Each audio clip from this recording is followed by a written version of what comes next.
Halo teman-teman, kembali lagi bersama aku Dila yang akan menemani kalian belajar pada video kali ini.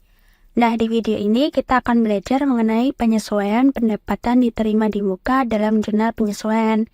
Kita juga akan mencari tahu kenapa pendapatan diterima di muka perlu disesuaikan. Yuk simak video ini dan jangan lupa catat poin-poin pentingnya. Pendapatan diterima di muka adalah pendapatan yang telah diterima perusahaan sebelum jasa diberikan, seperti sewa diterima di muka untuk beberapa bulan atau beberapa tahun ke depan. Pada penyesuaian pendapatan diterima di muka terdapat dua metode pendekatan, yaitu pendekatan neraca dan pendekatan laba rugi.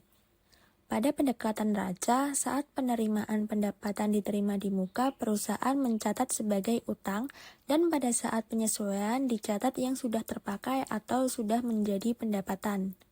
Sedangkan untuk pendekatan laba rugi, saat penerimaan pendapatan diterima di muka, perusahaan mencatat sebagai pendapatan dan pada saat penyesuaian dicatat yang masih tersisa atau belum menjadi pendapatan.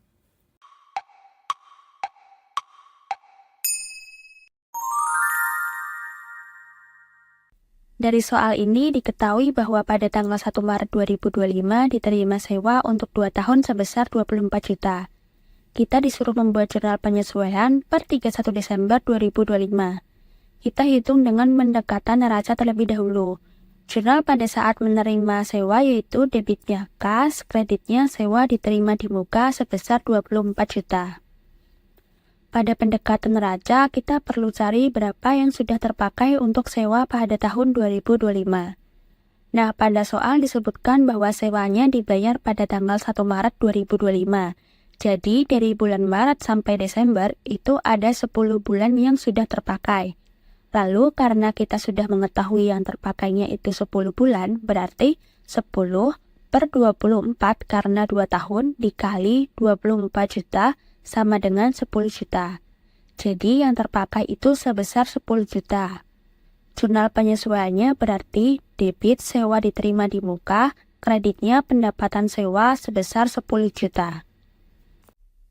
Selanjutnya kita akan menghitung menggunakan pendekatan laba rugi.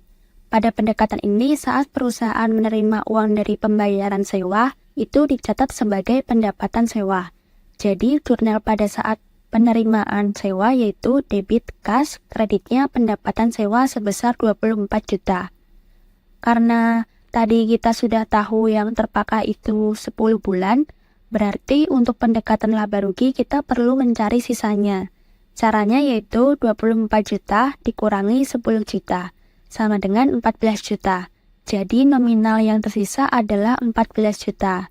Dan untuk jurnal penyesuaiannya yaitu debit pendapatan sewa, kreditnya sewa dibayar di muka sebesar 14 juta. Kesimpulannya, pendekatan neraca dan laba rugi memiliki cara yang berbeda tetapi tujuannya sama, yaitu agar laporan keuangan yang ada menggambarkan kondisi yang sebenarnya. Karena kita sudah belajar terkait jurnal penyesuaian pendapatan diterima di muka, coba kalian kerjakan soal berikut ini ya. Nah, itu dia pembahasan kita tentang pendapatan diterima di muka. Terima kasih telah meluangkan waktu untuk belajar bersama. Semoga video ini bermanfaat dan membuat materi jurnal penyesuaian jadi lebih mudah dipahami. Sampai bertemu di video selanjutnya.